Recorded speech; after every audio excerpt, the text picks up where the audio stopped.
Welcome back, capital F football fans, to the O&O Sports YouTube channel. Today, we are looking back at a nuclear week 4 of the 2024 college football season. There were upsets, Hail Marys, 70-point games. We really got it all this week. If you enjoy it, be sure to like and subscribe and share with all your friends, your neighbors, your grandma, your cousin, anyone you can think of. And without further ado, let's jump right into it, starting with our predictions. Now, if you have not heard, we are potentially giving away $100 to one of our subscribers. If you want a chance at winning, be sure to follow us on social media. Links to those will be in the description down below. But that is only if we do not correctly predict over 75% of the college football games correctly this year. Our picks from this week will be flashing up on your screen as I am speaking, and it did not go the way we wanted it to this week. We ended up predicting 40 of the 64 games correctly this week, and that's really on Todd. You know, I tried to get in his ear to get some of those games flipped, but he would not budge. So none of those L's are on me this week. I would take full responsibility if they were. That's all on Todd. But that brings our prediction total to a total of 215 of 278. Correct predictions on the year for a winning percentage of 77.3, still barely over that 75% threshold, but you now have a much greater shot at that $100 thanks to Todd. So be sure to follow us and stay tuned for our updates. And following that, let's revisit our big impact matchups from week 4, starting with the Friday night Big Ten game, Illinois at Nebraska. We predicted this one to finish in favor of the Cornhuskers 27-17, and the final was Illinois 31-24 in overtime. And before this game, we said we thought Illinois exhausted a lot of their ammo in the 3 weeks prior, and boy, were we wrong. It felt like they brought out a whole new bag of tricks and just laid it on the Cornhuskers. The running scheme was great, the offensive line got a ton of leverage, and the play calling on both sides, both Nebraska and Illinois, was fantastic. We also said before this game that it would come down to a coaching battle, and by God, did it. Both teams were in their bags for this one. Both quarterbacks looked amazing. You saw trick plays, you saw bootlegs, you saw everything in this one. But as per usual, Nebraska self-destructed late in this one, which is what allowed Illinois to come out on top. Your player of the game in this one is going to be the Illinois quarterback, Luke Altmaier. He went 21-27 for 215 yards and 4 touchdowns.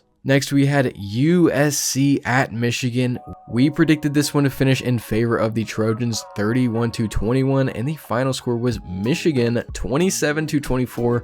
Michigan went out and proved us wrong in this one. Pretty much exactly what we said would happen happened in this game. USC's pass offense was there, Michigan's was not, but they channeled their inner 2023 and ran the ball roughly 40 times to an overwhelmingly positive result. USC's trench play got exposed a good bit, not without controversy, as many a Twitter user would point out to you and have pointed out to us. But regardless, Michigan pulled it out, and your player of the game is who else but the running back Kalel Mullings. He had 17 carries for 159 yards and 2 touchdowns, almost 9.5 yards per carry. Outstanding game from Mullings. And next was Arkansas at Auburn. We predicted the final score to be Arkansas 34-31, and the final score was Arkansas 24-14. Now, we said before this game that we trusted Taylon Green and the Bobby Petrino offense in this game, and to our surprise, we really didn't even need to. Auburn coughed up the ball 5 total times in this one to essentially hand the Razorbacks the win here. Abysmal showing from the Tigers offense, especially when their defense forced 2 turnovers and a fairly inefficient running performance out of the Razorbacks, something we're not used to seeing thus far this season.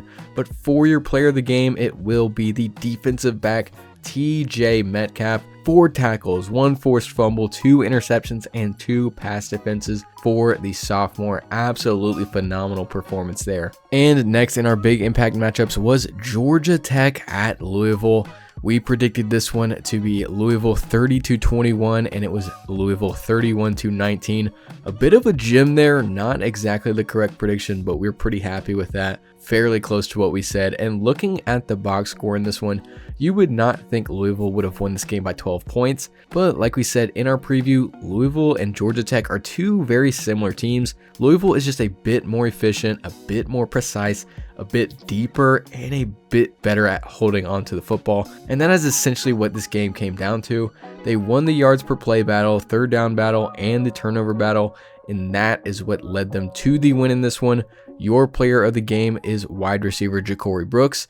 He had 4 receptions for 125 yards and a touchdown. And next, we're looking at Utah at Oklahoma State. We predicted this one to be Utah 28-14, and it was Utah 22-19. And to our surprise, Cam Rising did not play in this game. He was showing good signs earlier in the week, but was pulled just before the game. And that had us biting our fingernails, not gonna lie, especially Todd. His robot fingernails were all over the place. But we did end up picking this one right because your player of the game, running back Micah Bernard, was unstoppable in this game. He rushed all over the Cowboys defense, a total of 25 carries for over 180 yards, 7.3 yards per carry. And Oklahoma State had opportunities to win this one, but Alan Bowman did not have a trick up his sleeve, even reverted a bit to his 2023 self here, throwing 2 costly picks. And Ollie Gordon also struggled again in this game, didn't even average 4 yards per carry for a total of only 42 yards, and Utah clinches the victory in Stillwater. Next, we had Iowa at Minnesota. We predicted this one to finish Minnesota on top 14-13, and it was in fact Iowa winning 31-14. And we were just flat out wrong in this one. We thought Minnesota's defense would be able to contain the rush to some degree, and that just did not happen at all. Iowa's Caleb Johnson, and your player of the game for this one, rushed all over the Gopher defense. He had 21 carries for over 200 yards and 3 touchdowns, and it was a great day for him. Not so much for the Minnesota quarterback Max Brosmer, who we were somewhat confident in coming into this one. He wasn't awfully inefficient, but he did throw 2 picks that ended up helping Iowa break this one open. So the Hawkeyes will be taking home the big bronze pig. And for your O&O Sports game of the week, it was Tennessee at Oklahoma. We predicted this one to finish with Tennessee taking the victory 35-21, and Tennessee did in fact take the victory 25-15, and Oklahoma just did not look good at all in this game. We thought the Sooner offense would run through Jackson Arnold, but he was actually benched in this game in favor of backup Michael Hawkins Jr., and he was a bit better, but still could not turn the tide for an Oklahoma offense that showed no semblance of a rushing attack and that could not stay on the field on 3rd and 4th down. Oklahoma just got dominated, and Tennessee only had to have a B+ showing in order to do it. They could have put their foot in the gas, but they chose to hold back, which is very bad for Oklahoma. Could be a huge concern for them going forward. But your player of the game is Tennessee wide receiver Dante Thornton. He had 2 receptions for 73 yards and 2 touchdowns. Now onto your capital T and capital P team and player of the week. For the team of the week, as always, you voted on it, and we have the James Madison Dukes of the Sun Belt. They beat North Carolina 70-50. No, we're not talking about a basketball game here. We're talking about capital F football. They had a total of 611 total yards to North Carolina's 616. 8.4 yards per play to North Carolina's 7.8, and there were +4 in the turnover margin. Absolutely insane numbers for the Dukes, and they are your team of the week. And as for the player of the week, you also voted on it, and we have Miami's Cam Ward. He went 24-34 for 447 total yards, 3 total touchdowns, and Miami got the win over South Florida pretty convincingly, 50-15. Great performances from Cam Ward and the Dukes. We're excited to watch both of those teams going forward. And in your next segment, we're going to be looking at some risers and fallers. For your risers, we're going to start with the Michigan Wolverines. What a great win for that program to get them moving in the right direction. There's a lot of concern for them as a whole after that loss to Texas, but they've showed they can still win games their way. They don't need Harbaugh. They don't need McCarthy. They've picked up right where those guys left off. And for that, Michigan is our first riser. And our second will be the Clemson Tigers. They just beat the brakes off the Wolfpack. NC State has not looked good so far, but after a tough loss in week 1, Clemson has gone back to back in terms of shellackings. The offense has been improving week by week so far, and the defense still looks very formidable. And for that, they are our second riser. And for your third riser, it's going to be the Illinois Fighting Illini.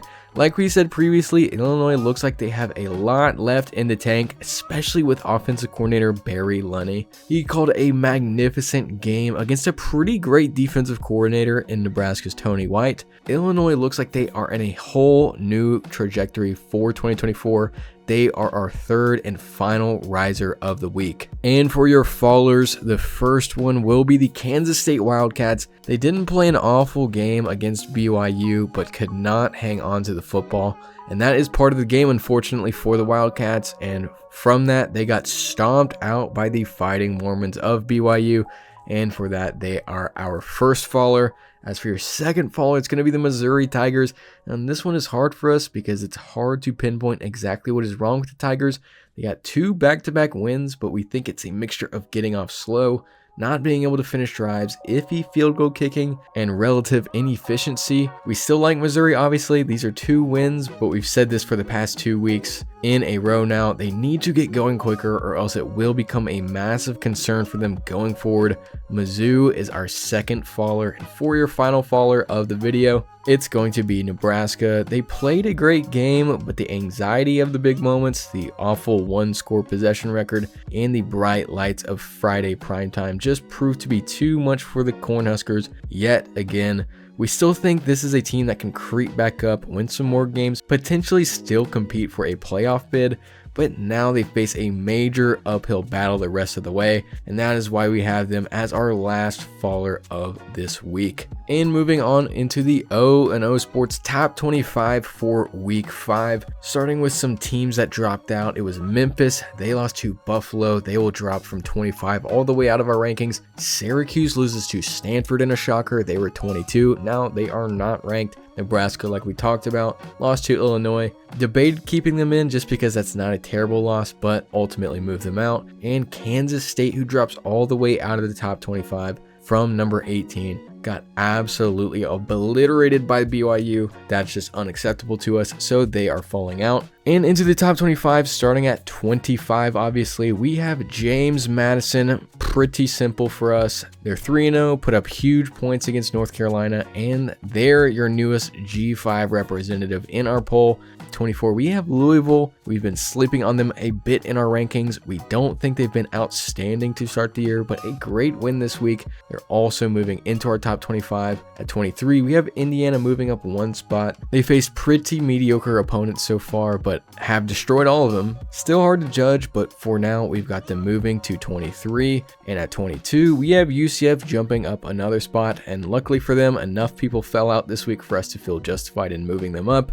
Normally, we'd probably just keep them sitting still because of the bye week, but this week we have them bumped up 1 spot. Illinois is also jumping in. They had a great win over Nebraska. Will be an interesting matchup this week versus the Penn State Nittany Lions. Will be both of those teams' toughest opponents so far this year in that game. And at 20, we have the Cougars. BYU, great win over what we thought was a pretty solid Kansas State team. Obviously not as great as we may have thought previously, and we hope you Cougar fans are really soaking in this win. And at 19, we have Notre Dame, solid win over a bad Miami of Ohio team. Not amazing, but a win is a win. Notre Dame will stay put at 19, however. And at 18, we have the Oklahoma State Cowboys, who dropped 4 spots from number 14 last week. Bad loss to Utah. The final score makes it seem much closer than it actually was. Not a great showing by the Cowboys, and they dropped to 18 in our poll. And at 17 is their in-state rival, the Oklahoma Sooners. Just not a good game at all from the Sooners. They got beat down at home, and they will drop to 17 because of that. At 16, we have Iowa State. Yet another solid win. Iowa State has quietly started putting together a sneaky good portfolio for a potential Big 12 championship bid, and this week we have them moving up one spot to number 16. At 15, we have LSU moving up a spot. We were worried for them at the half, not gonna lie, but Garrett Nussmeier and the offense locked in and secured the victory over the Bruins of UCLA, and they will move up one spot because of it. At 14, we have USC dropping 3 spots, and it was a good loss. Michigan is a great team, but a loss is a loss. Lincoln Riley and his crew will drop to 14 in our poll. And right after them, we have their opponent, the Michigan Wolverines. They move up 7 spots this week. What a great day it is to be a Wolverine. I assume every Michigan fan woke up this morning breathing new air, new life. And we have them bumped all the way up to 13 this week. Next, we have Clemson, and similarly to Michigan, they have been putting it together. We're looking at them in a whole new light. The Tigers are our 12th ranked team this week. And at 11, maybe controversially, we have Missouri dropping 3 spots. Not a great past couple showings for Missouri. 2 scary wins against teams they probably should have been destroying. We're keeping our eye on them going forward. For now, we have them dropping to number 11. And at 10, we have Utah bumping up 3 spots. What a great and important win for them. The Cam Rising situation is a bit concerning, but they showed he's not their only weapon, so they'll be moving up to number 10 this week. At 9, we have Penn State. They destroyed one of the worst teams in the country in Kent State, but more importantly, someone above them fell this week, so they will move up 1 spot because of that primarily. Same with Oregon, and it's almost the same thing for Oregon at 8. They might as well have played Kent State because it essentially would have been a bye week anyways. They move up to 8 in our poll. And red alert, we have a boring warning out for the remainder of this broadcast. There is no movement in our top 7. At 7, we have Miami. They had another great week. Cam Ward is probably our Heisman frontrunner to this point. Alabama did not play. They stay at 6. Ole Miss, great win, another bad team. 4, Tennessee, good win, better team, but they will not move up over number 3, Georgia, nor the number 2, Texas Longhorns, who had another great win over a very bad team in Louisiana Monroe. And topping our list for the 2nd straight week will be the Ohio State Buckeyes. Not your guys' favorite, but we trust the stats, and the stats are telling us Ohio State's really good. Gonna be interesting to see how they play going into conference play. Things are about to get interesting, and they're about to get interesting pretty quickly. And that's going to wrap up our week 4 recap. As always, if you enjoyed it, be sure to like and subscribe, and we will see you in the week 5 preview.